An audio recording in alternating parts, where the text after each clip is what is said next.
In today's video, I'm going to teach you how to add grid lines, columns, and rows in Canva. Welcome! Whether you're working on a personal project or designing something professionally, using grid lines can greatly enhance the layout of your designs by providing structure. Let's dive right in and walk through the process step by step, ensuring you make the most of this valuable feature. To get started, you'll want to open your Canva design. Once you're inside your project, head over to the File option located at the upper left corner of your design interface. Clicking on File will reveal a drop-down menu with several options. From here, you'll want to click on Settings. This is your go-to place for changing various aspects of your design setup and ensuring everything is customized to fit your needs. Next, scroll down within the Settings menu until you come across the option labeled Show Rulers and Guides. Click on it.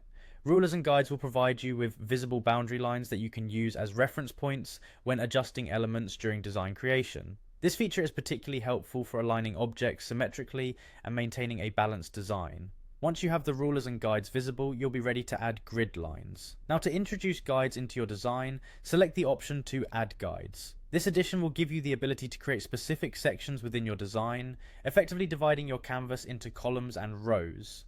It functions like laying graph paper over your workspace, though you maintain full control over how the lines are arranged. Now, as you start to add these guides, remember you can drag them from the rulers that are now visible atop and on the side of your canvas. Click and drag either downwards from the top ruler to create horizontal lines or from the side ruler to create vertical lines. When you let go of the drag, the line will stick to your canvas at the point where you released your hold. This flexibility allows you to create a customized grid that suits your specific design needs. You can space them evenly for a traditional grid pattern or place them more creatively to suit various design projects. The real magic is in how these guides can help maintain uniformity across text, images, and other elements in your design. Finally, let's remember that while having a structured layout is beneficial, it's also important to add your personal touch and creativity to each project. These tools are designed to assist you in achieving a clean layout, but don't be afraid to experiment a little. That's it for adding grid lines, columns, and rows in Canva. Thanks for watching, and happy designing.